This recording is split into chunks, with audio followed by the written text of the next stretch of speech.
Hello. So this is the first of my interview series where I interview people who are working in energetic and spiritual practices in slightly different fields to me. The idea of this exercise is to bring a different view of energy and spirituality for you all. And in this, our first episode, I'm very delighted to welcome Kay Kraty to our channel. Hello. Kay and I have known each other for quite some years now, probably 15, 18 years, maybe? Probably as much as that, yes. I think so, yes. And Kay took me through my very first Reiki attunements. So that's how we came to know each other, and we've stayed in touch ever since. So Kay, just talk me through a little bit about how you came to the field, how you came to be working with energy and in the spiritual field. What is, what's your story around that? I guess my story started when I was quite young. I was probably about 11 years old when I first really connected to light. At the time, I was living in Netherlands, and I was living in an apartment with a big window overlooking a field, a green park. And so the light in Holland is lovely. There's so much water, you get reflection.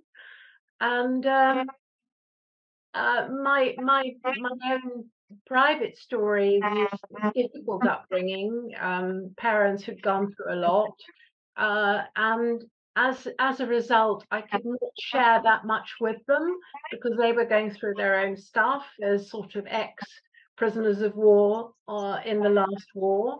So I turned to the light. And I used to have conversations with the light, but not realizing anything more than the light. And then that sort of fast forward, that then became an interest when I came to England, because obviously at some point I did. And and yeah, I kind of connected with light in its form, in color, because a good friend of mine dragged me off to see Aurosoma bottles.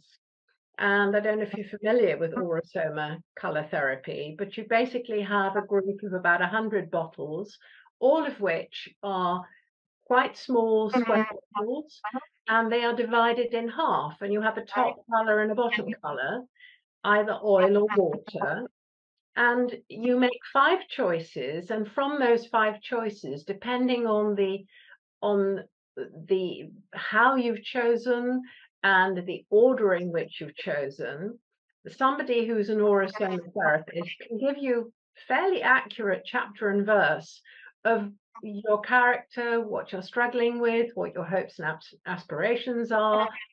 It involves numerology as well, so that kind of sparked an interest in numbers, which I took up later.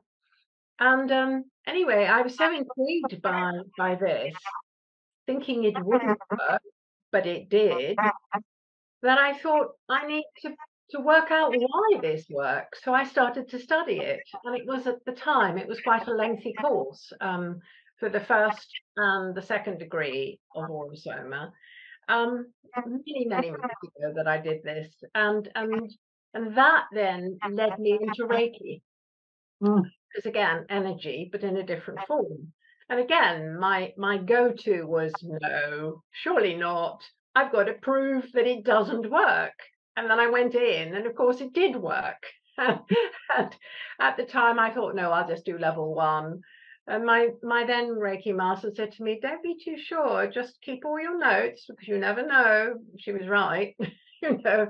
So one-to-one training on Reiki Usui, and then I went on to do the Karuna degree as well, which is a different degree. I don't use it as much, but it's a useful underpinning and broadening of Reiki knowledge. And then much later on, I added Reiki drum to that because I got involved with music and sound, which was my original background as a student at the Guildhall School of Music and Drama. So that then came in with gongs and everything else. And then, yeah, shamanic healing drum, the Munai rites, which is an ancient Inca healing tradition. So that was some different thing that came in. And yeah, crystals, obviously, right from the start, because, as a child, I used to pick up rocks and stones, and it's made me very aware that yes, crystals are lovely, and I have a house full of them, but actually rocks can tell you a lot about yourself when you pick them, how you pick them, what you pick, what you feel. So I do rock reading as well, which is interesting. So yeah, Wow. that's kind of a little bit of my story. And then I had one foot in the spiritual world, but I also had a foot in the corporate world because my then husband was a sort of fairly big fish in a big pool in the city, and he was kind of keen that I developed that side of myself because I am quite left-brained. And so I went into freelance training for banks and, yes, the Law Society and a few other people like that. And one of my clients at the time was BT, and BT had a process when they let people go that they would have to go through anger management. And the anger management course they sent them on wasn't really working. So I met up with somebody socially and they said, well, try something different. And partly this led into and wove itself around some symbols that I developed. Because again, nothing by chance ever. But in 2002, my mother passed away and I was left as sole executor.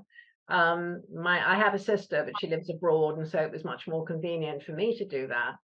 And as part of the sort of very busy stuff that was going on, a friend of mine said, well, try and find a symbol for it. I think she just said it off the cuff, but she was very right.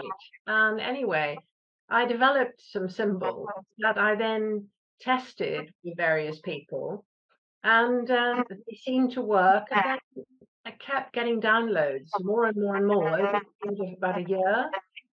And the final one was cosmic radiation, which was number 266. And so, yeah, and then 7 years of trialing, various people tried them with humans as well as animals and children and all sorts. And finally, I thought, well, I should probably publish now. So I self-published because my concern was always, have I plagiarized? Have I subconsciously absorbed stuff? I'm a great reader, so have I taken things on board and I think they're mine, but they're not? So I had a number of people look at them and really coming back with, no, they're not anybody's. They sometimes can be similar to, but totally different in energetic feel to whatever. So I was kind of heartened to go ahead. So yeah, and the life symbols as they are used for basically mainly by psychotherapists and people who deal with people who can't express themselves very well, or um, in a situation where somebody's not sure where their emotion or their mindset is coming from. So it allows them to choose a symbol, 266 human attributes, and then they can choose what they feel attracted to in terms of color and shape. And it's basically very simple.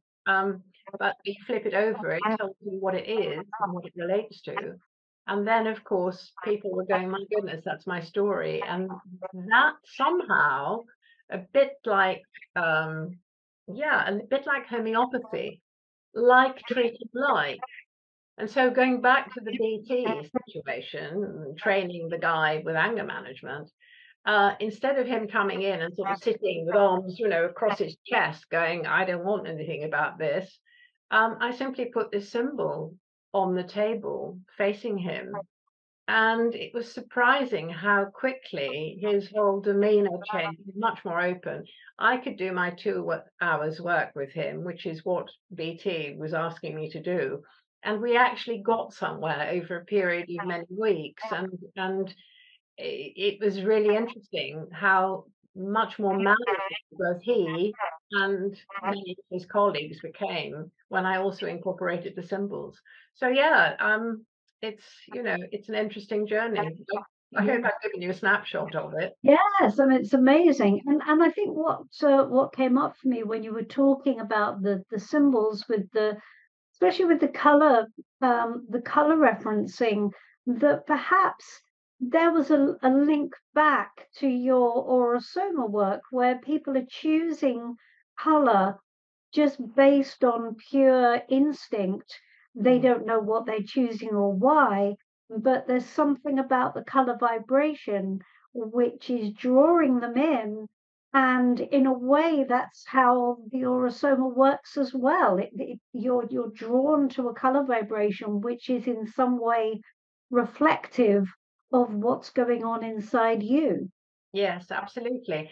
And it's interesting. It's two sides of the extreme. It's either what attracts you or what Mm, you find repellent. And that's mm, equally valid, because if you don't like something really seriously, you get people who say, I don't like pink, for instance, then you have to understand what that is, what's resisting when it comes to all the qualities that are connected to pink. very interesting. And the symbols when they go down on the table in front of somebody, I wonder if that's because what they're resisting in themselves, they're blocking. So they're if they're doing this, Mhm. they're obviously resisting something. And perhaps what the symbol is doing is it's actually um creating a draw maybe to mean that energy is not blocked anymore, so is Mm. much more easily traversed through. I don't Yes, know, is that your understanding of it? I think so. And as I said before, it's very it's like homeopathy. So like attracting like, and like healing like. So Mm, even if you're choosing and working with an anger symbol, then in a sense that will ameliorate, that will calm it down, and you'll get to a place where you say, "Mm, that's okay now, not bothered," which is exactly where you want to be. But it's interesting, since they've been published, now when I work with them and have done since really 2009, um, clients, I don't pick them. I mm. put them out. I put the packs out because you can't obviously work with 266 cards. So way back before they got public, before they went public, they I was urged, I had a tap on the shoulder, and it was distribute these into 7 groups. Now, when you do the math, 7 into 266 is 38. Mm. Which for me, numerologically, is a really important number. So um, I did that within about half an hour. They came and I just, and I didn't do them by order, but they kind of chose their own group. And then Yes, that translated into 7 chakras. So that each pack of 38 cards relates to one chakra. Now I put the card packs out, so 7 packs which have a card printed on them in the color. So they have complementary colors as well. So we have all of that going on. And then I say to the client, which of these find attractive and which do you find repellent? And usually they say, well, that one I really like, and that one I really don't want to give house room to. And so we discard the rest. We will then work with 2 packs of 38 each. So that already has brought the numbers down. And we yeah, start with the one that they like, and they do it. They open the pack, they decide where they cut the pack, and they decide which ones are face up. So they cut them, turn it up so that the symbol is face up, and yes, that's the one they choose. And again, they choose 5 cards. And we start with physical, emotional, mental, spiritual, and soul level. And each card will relate to the level that they're drawn to. And then the one at the top is an overarching one. So the rest of the pack then gets turned. So there's one symbol showing right at the top, and that's the overarching. So that will give like a flavor, like if you're cooking, that's the salt in the dish, but it's not each ingredient. Whereas the 5 is each ingredient. And that works really well because that's a number people can relate to. It's not too much. And it usually brings the story forth, which is very pertinent to that person. And I'm always surprised, and the people who use it are always surprised. I don't know how it works. I don't want to know how it works. All I know, it works. So that's it. Yes. And I think that's part of the fascination with all of this work. I mean, we can come up with explanations as to why and how tarot maybe works, why or how crystals maybe work. Maybe that's a little bit more, maybe there's more of a scientific sort of explanation with that. I mean, for me, crystals, because they're so they are geometric and they are they I presume follow sacred geometry as in their formations. I mean, is there how much science is there behind how crystals work and amplify and transmit? I think that to answer your question, I think the science part of it has recognized and has been recognized for a long time in terms of quartz. Because quartz has been used for many years until fairly recently, and then it became synthetic. But it was used a long time in clocks, in watches, in computers, because quartz, a piece of quartz, ordinary quartz, and we live on quartz, it's underneath our feet. Quartz holds a rhythm. So you put a beat in it, a vibration into it, and it will hold that vibration. And of itself, it has a vibration. So this is where entrainment comes in. When if you as a person are inclined to have emotional wobbles and, or mental wobbles, it's quite useful to have a piece of quartz that you hold on your person, because the very definite vibration of the quartz will entrain your wobbles to work in the same way. And so it will calm the emotions down, it will stop the mind from going everywhere, and it will just bring everything to a peaceful state. So I find the music side of things also very interesting. I had a gong bath with you quite recently, which was quite profound, and yes, and quite again quite shocking in its power. And then what happened afterwards with the fact that I went home with a crystal, which You hadn't bargained for at all. I haven't bargained for at all. No, this crystal decided that we needed to work together, and that was quite shocking because I've never really had. I mean, I love crystals. I love them as an object. I love them like you. I'm drawn to stones and rocks, and I'm given to examining. You know, I always pick up stones and everywhere because it's just fascinating, bottom line, isn't it? Yeah. It's fascinating. So that was quite strange. But tell me about the gong music and the whole, the basis of gongs and what happens. I mean, I've been familiar with Tibetan singing bowls and that side of it, but I must admit I didn't have any experience of gongs, which are obviously huge and quite dramatic. So what is the the practice and how does it work and how does it affect people? Talk me through a little bit of that. Well, gong bars, you've got a bit of science again, which backs it, a bit like with the crystals. The science in gong bars or in gongs is that you've got a piece of metal which is made up of lots and lots of little metal crystals, if you will. When you excite these crystals by banging the gong with a mallet, they all start sort of moving into each other like waves and produce sound waves. And those sound waves come through the gong, out the other side, the back of the gong, if you will, towards the person who's on the other side.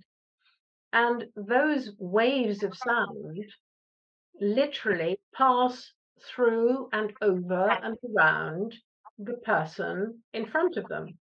So, or at the back of them rather. So this is then going to stir the various crystals. We have crystals in our blood, we have crystals, water crystals in our lymphatic system. That's going to stir those. And again, because of the process of entrainment, it's the same principle. The very much vaster amount of coming towards you from the gong is going to quieten the mental confusion, the emotional confusion, even the physical confusion. I find that with sound, both in terms of gongs and with bowls, that if you place a bowl on somebody's body, if they've had bad shoulder pain and you place a bowl there, you hold it and you rim the bowl, you beat the bowl, you play the bowl, the vibration goes through that part which is painful. And 10 minutes later, the person says, that's really, really weird. I felt a bit of pain when you were doing it, but now it feels okay. And they're sort of almost waiting for the pain to come back. And then very often it doesn't. And that's the miracle of working the sound. Because sound works by exciting the equal and opposite in us. And by exciting everything that we hold, it releases held patterns, if you will. So patterns that were emotional, patterns that were mental, patterns of physical holding.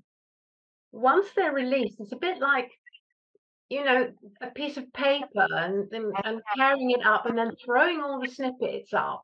It started off as a piece of A4, but when you throw it up, it lands in a completely different way.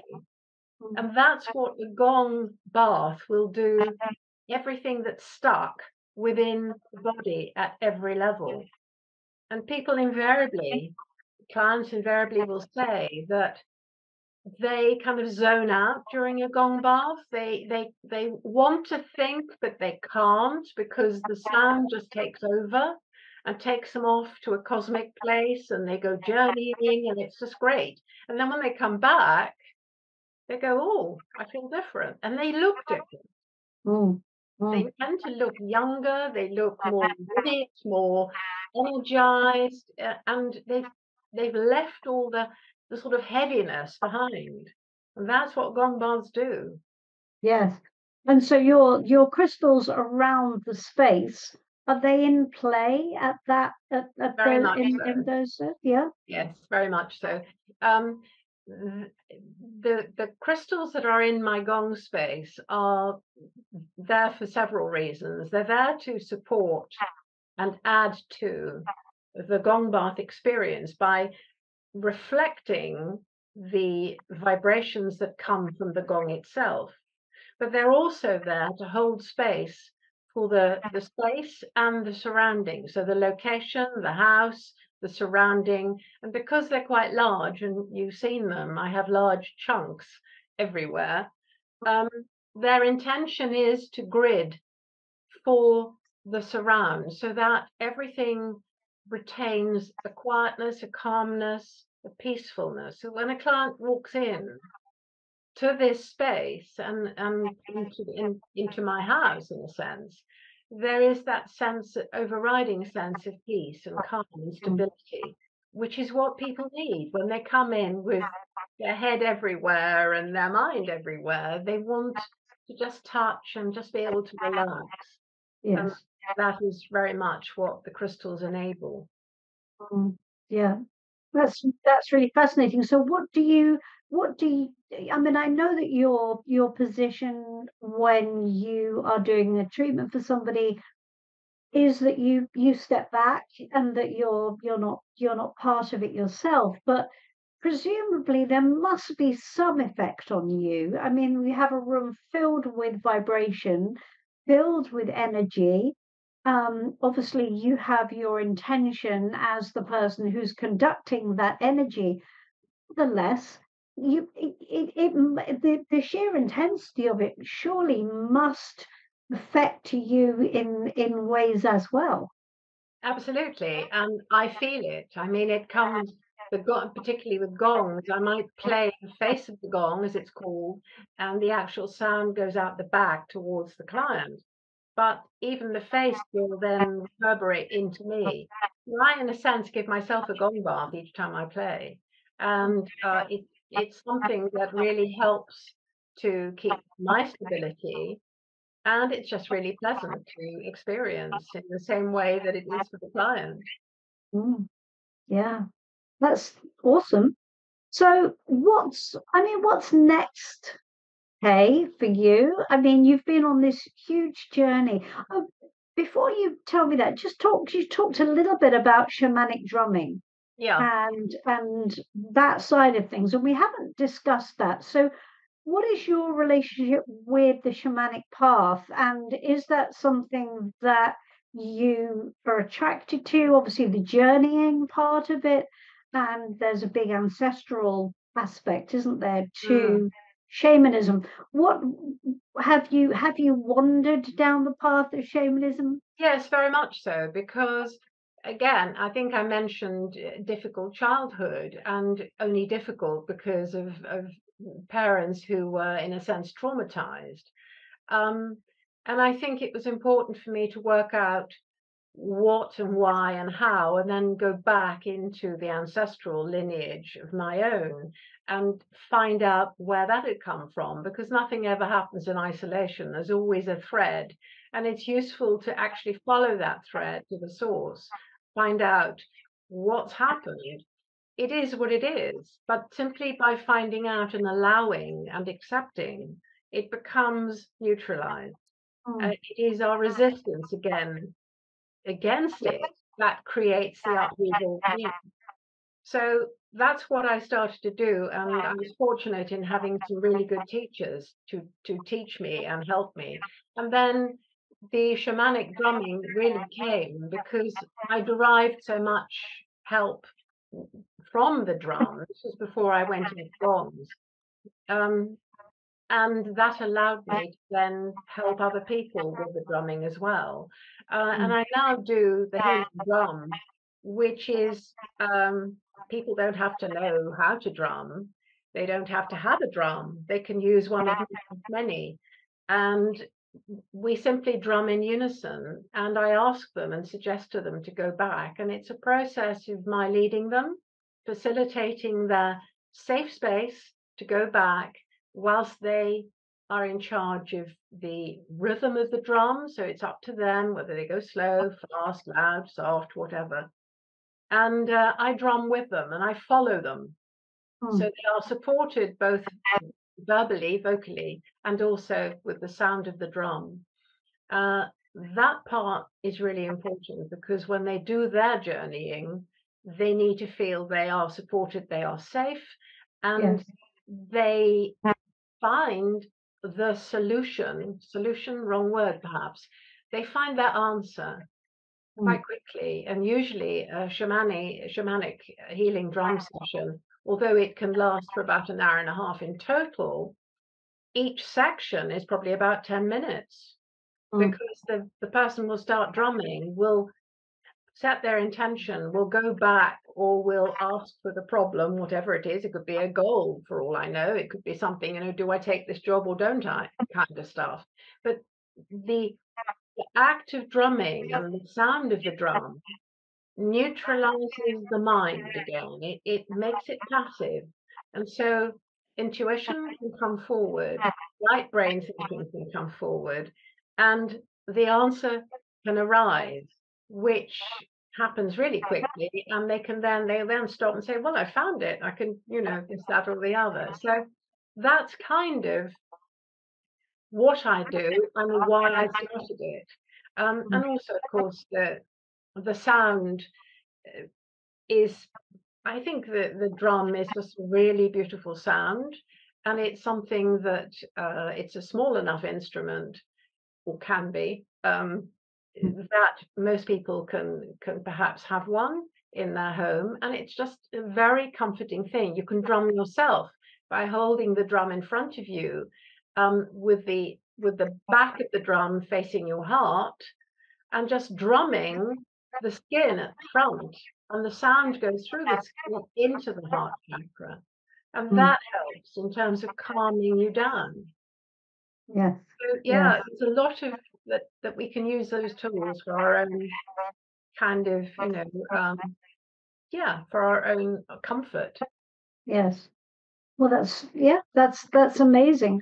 And I just think the whole kind of theory of vibration and resonance, it just echoes through all of it, doesn't it? Yes, And it completely. just is, it's just different ways for vibration to make itself felt, Mm, and to help us move through the blocks which are keeping us from being everything that we want to be, and our lives being everything they want us to be. Because what we resist, what we hold so tightly to resist, is it just keeps us trapped. mm. I always, it's interesting you saying everything is vibration, and absolutely true. Everything is vibration. I always remember I studied Eastern philosophy and psychology when I went back to the Netherlands as an expat for about 5.5 years. And my professor said to me, information is energy, and energy is information. There is this loop. Mm, So by learning stuff, becoming informed, I mean, the word says it, inform, it gives it a mm. shape. Yes. So, you can, rather than just thinking woody things, you can give it a shape, and then you can look at the shape and say, okay, what's it telling me? What's my relationship with this shape, this information? Do I accept it? Do I not accept it? Why do I accept it? Why do I not? So it's all of that.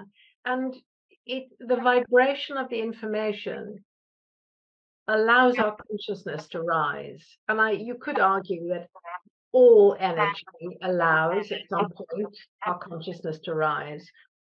But I think information, the practical aspect of it is when we choose to say yes to something, and we choose to have a higher view of something, then that really does move our consciousness up. And Mm. that's where we need to be. And we certainly at the time that we're living in now. Yes. Yes, I agree. And it's interesting that that's also communicated in tarot through the Fool and the Magician, Yeah. because the Fool being the potential of all things, Mm. and but potential as yet uninformed by its surroundings, so has no form, Yes. has no actual solidity yet. It is purely potential. And then the magician, whose job it is to unpack all of that potential and give it form, Mm. and make it real, and make it, and to become informed, because as we know, kinetic energy is affected by its surroundings. So to give it form by his knowledge of his mind, his feelings, his own energetic vavavoom, and the experience that he creates with his use of it, because that's the litmus test, Mm. isn't it? To Mm. to be informed by what you're doing, what is that creating in Mm. your life Mm. then? Mm. And then we can then reshape and reform Mm. Mm. depending on what it is we've already created. Okay, well, that was not quite right. Yes. Not Back to quite the drawing working. board. Yes. Yeah. Yeah. Let's take it all apart, put it back together again. And the magician does that by connecting to the energetic world, to be informed by that, as well as the physical, the, Mm. the physical inferences as well. So I think it's amazing how it all comes back. It's all the same message, Absolutely. delivered in different forms to It depending on. it is all energy, and it is all, in a sense, higher energy. And I often quote the sort of metaphor, analogy, whatever you want to call it, as a bicycle wheel. The bicycle wheel has a rim, uh, and the tire goes around the rim, and on the rim there are all these various start points for all the spokes, and the spokes go up, but they go into the center of the bicycle wheel, and the center of the bicycle wheel has a hub. It has that central piece, and the nearer the spokes come to the hub, the more interwoven they become with each other, until at the end they become one solid mass. They're all one. Mm, mm. Now, we as individuals, as humans, perceive ourselves to be at the rim of this wheel. I'm a separate spoke, you're a separate spoke, and there the twain shall meet. But actually, go up and up and up and up and up, and suddenly we are connected. Yes. And so, at that level, it's really important to kind of pitch at that level, pitch yourself at that level. Mm. And remind yourself of that level, because we are all one. We cannot escape that fact. And the more we fight against it, the separatism then creates very great discomfort for you. And it's so much easier and more pleasant to live in oneness than it is to live in separation. Which is why it's actually, this work is vitally important, because each one of us that does the work, and each one of us is the sort of the hive mind and the collective that we all are, as one of us heals a thing, that then goes out and affects everybody around them and everyone that's around them, and it has this amazing ripple effect, which actually does change things. And I think you've just touched on something really important, which has just triggered something for me in my mind, because you say as working as a hive mind, and you're absolutely right.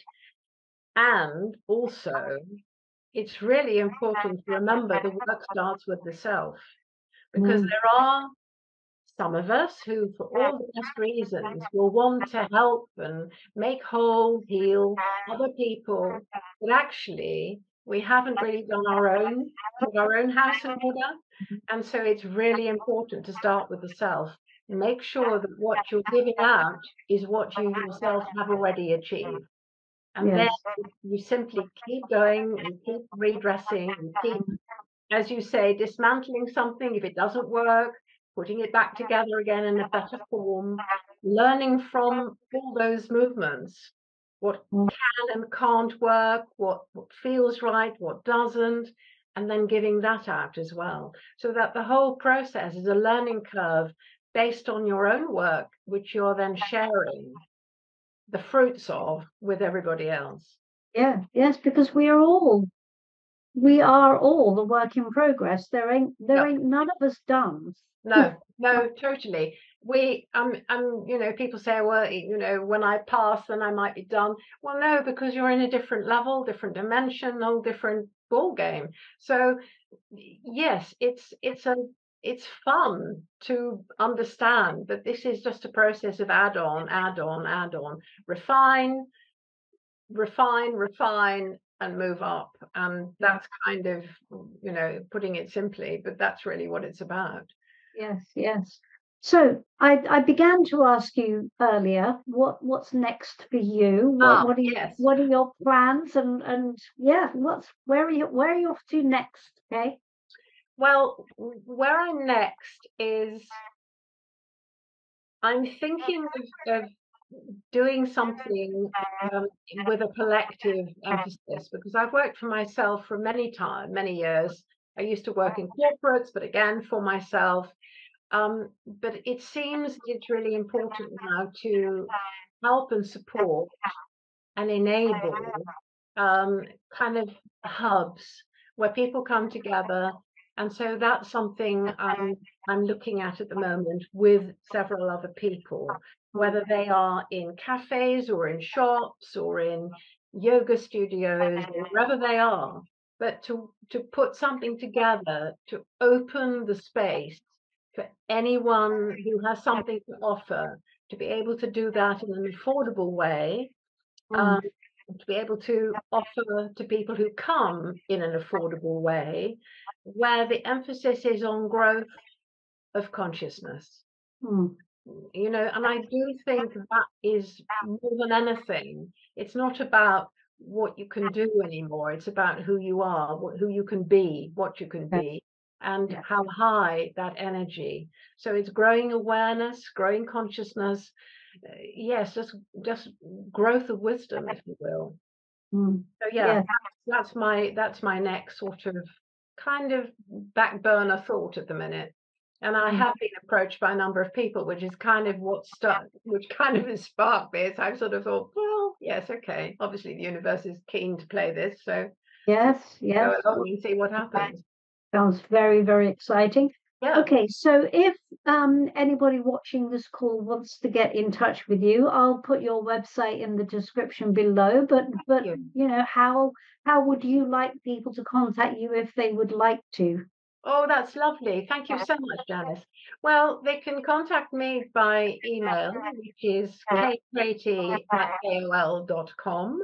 Obviously, to say the website www.kkraty.co.uk, and the contact details there are also my AOL Mm. email.